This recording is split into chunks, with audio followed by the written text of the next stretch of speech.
Et l'emploi reste un des gros points noirs de l'économie. Les derniers résultats de l'enquête dévoilée par l'Institut de la statistique révèlent un taux de chômage de l'ordre de 12,8%. C'était en 2019. David Chang, vous êtes avec nous. Il y a 2 ans, on comptait près de 96 000 actifs pour 14 300 chômeurs.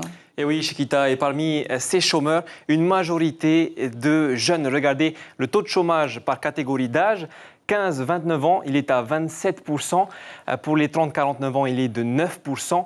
Et pour les 50-64 ans, il est de près de 4%. Plus on monte en âge, plus il diminue.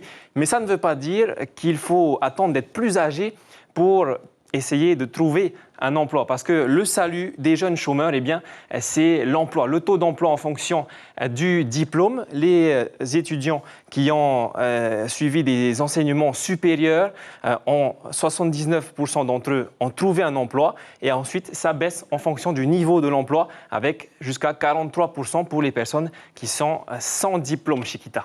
Or, David, il faut savoir que la pandémie a complètement changé la donne. Et oui, entre-temps, il y a eu le confinement, il y a eu le couvre-feu et il y a eu également la fermeture des frontières.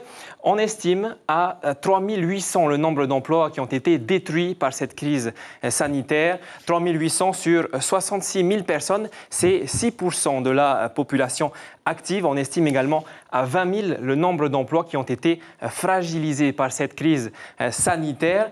Alors, ça se manifeste sous plusieurs aspects, notamment le nombre d'offres d'emploi au CEFI entre 2017 et 2020. Regardez, entre 2017 et 2019, il est constant. Et ensuite, de 2019 à 2020, il chute de 45%. On passe de 3 800 offres d'emploi à 2100 offres d'emploi. Alors, l'ISPF a publié également le mois dernier ces chiffres de l'emploi marchand. Regardez cette courbe.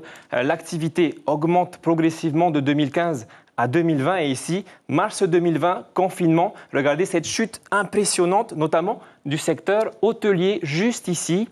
Alors aujourd'hui, l'activité s'est stabilisée, mais voilà, elle est encore trop basse. Alors enfin, notez, Chiquita, que des sociétés comme Air Tahiti Nui, oui, je vais parler un petit peu vite, comme Air Tahiti Nui n'espèrent pas retrouver une activité normale avant 2025.